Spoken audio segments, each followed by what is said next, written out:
So welcome back to French Countryside Life. As you can see, bedroom's virtually finished. Following Andy's principle of visual progress and actual progress. So this is a completely new wall.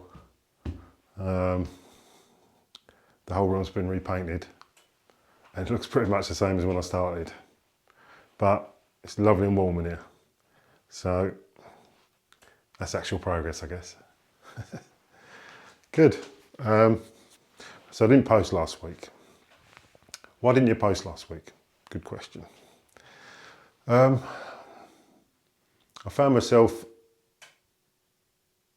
in a position where I was thinking of stuff to do just so that I could post. And it doesn't sit well with my integrity. So I decided not to post a video last Sunday. Yeah, that's the reason really. It was just that I didn't think the quality was there. So hopefully this week we'll get some better quality stuff and we'll see how we go. Hopefully you'll like it. But thanks for coming back anyway, much appreciated. All right, let's go, let's have a little chat.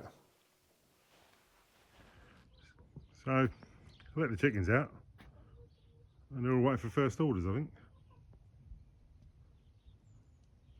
What are you waiting for?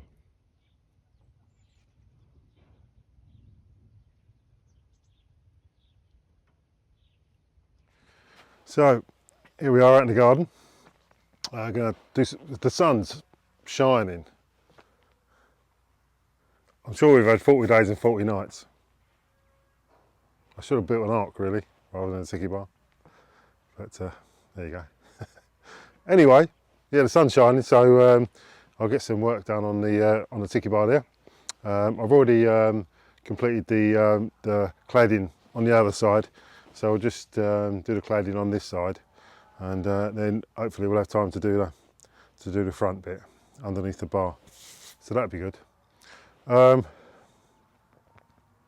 used to be a stand-up comedian, I can't remember his name, but he always used to start his show with, before I start, I'd just like to point out, which struck me as hilarious at the time, maybe not so funny now, I don't know. I thought it was funny. Anyway, all right, so let's get on with this. Incidentally, the wood that you saw in the intro there is in that field over there, and that's all the farmer's wood down the road, Christian. Smashing fella. And that's his sawmill as well around the back. That's pretty much derelict now, I think. But yeah, we're not going to run out of wood. But interestingly, I spoke to Andy at AJ in France. Link in description. Brilliant channel. Go and check it out. Was it a couple of days ago?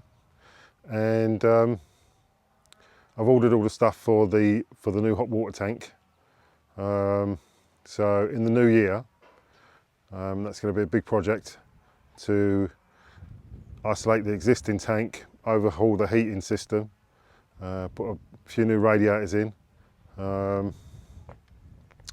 We've got this, I was going to say chimney sweep. We've got the chimney sweep coming on the 23rd of February. So he's going to do a survey of the chimney. So that'll be interesting. But until then, let's get on with this. So I'll cut all the wood to size first, and then we can quickly whack it up on the doorway there. Brilliant. All right, so crack on with that.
So it is 4:20, it'll be dark soon, just over half an hour I guess. And we've got all the cladding on both ends, and yeah, it's looking good. I'm going to make a start on the frame for the front underneath the bar, and see how far I get before it gets too dark. So let's get on with it.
Okay, so the sun's just setting.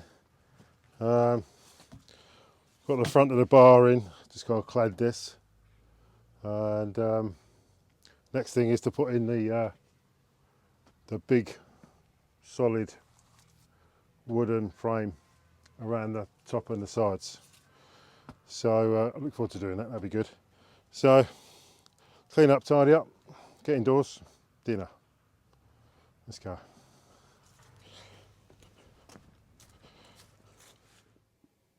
So Jane and I were talking last night about TV when we was kids, and you know, what we used to watch, and music, and it occurred to me that I mean, it was obviously different for the kids in the US and, you know, various other parts of the world, but certainly in Britain there was like almost like two classes, if you like, of child viewers.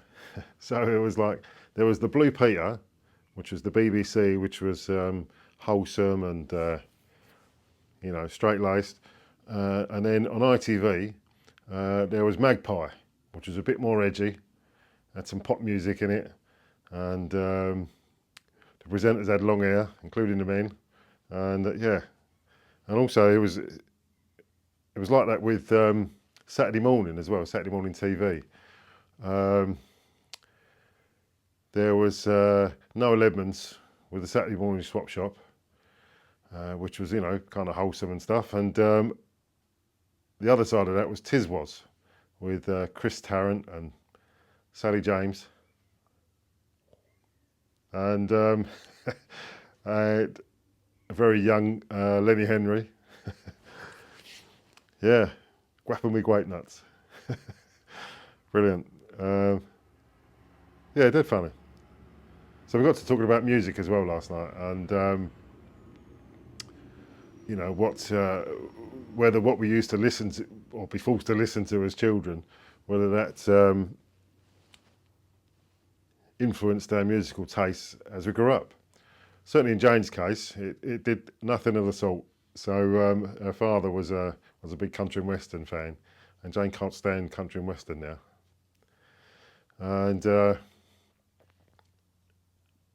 in my case, though, it's a bit different. My mother used to play River Deep Mountain High all the time, and the Mamas and the Papas, which I talked about before, and so that sort of influenced my taste. And my brother as well, when I was growing up, he was a big fan of Santana, and he liked a bit of heavy metal. Wasn't really my cup of tea, but there you go. And my stepfather, Derek, he was big into his jazz. Not the traditional jazz as such, although he did like that, but the more out there sort of jazz, the Miles Davis, and that got me thinking about years ago. I was a chauffeur for years, as I'm sure I've said before. I was a chauffeur for years, and one of my stepdad's jazz heroes was Stan Kenton and his band. And as I say, when I was chauffeuring, I used to do a bit of work for this publishing house in London. And when an author published a book, they'd do the publicity rounds, you know, TV and radio interviews. And I'd drive them and make sure they got to the right place at the right time. And one of the jobs that I got through that was a lady called Leslie Kenton. And within the first couple of days, I'd said to her, "Oh, you know, my stepdad really likes Stan Kenton and his music. Is there any relation?" And Leslie said, "Yeah, that's my father." So and she went on to say that she was on the road pretty much all the time with him, and she used to get the job of signing all the autographs on the photographs, and you know, signing the albums and that. So I said to her, "If I bring in one of my stepfather's albums, would you sign it as Stan Kenton?" She said, "Yeah, sure." So I pulled it in the next day, and she signed it, and as Stan Kenton, and for all intents and purposes, that's an authentic signature, because all of the other autographs that were ever attributed to Stan Kenton were done by his daughter, Leslie. There is a dark side to that story as well, but which I won't go into. But Leslie was a lovely woman, really lovely. Yeah, had a lot of time for her. And that made me think about another chap that I drove when he was on a publicity tour. It's a chap called Wilfred Thesiger, Sir Wilfred Thesiger, excuse me. He had written a book years ago about his time with the Bedouin tribes, and it became a real asset during the Second World War, when the war in North Africa became a very important battleground. And he had a statue, or it's actually a bust, erected in the foyer of the Royal Geographical Society in Kensington in London. And I took him down there for the unveiling of this statue. And what an interesting man. It certainly lived a life. Yeah. I've met some really interesting people. Quote of the week. So, as follows. "Our doubts are traitors and make us lose the good we oft might win by fearing to attempt."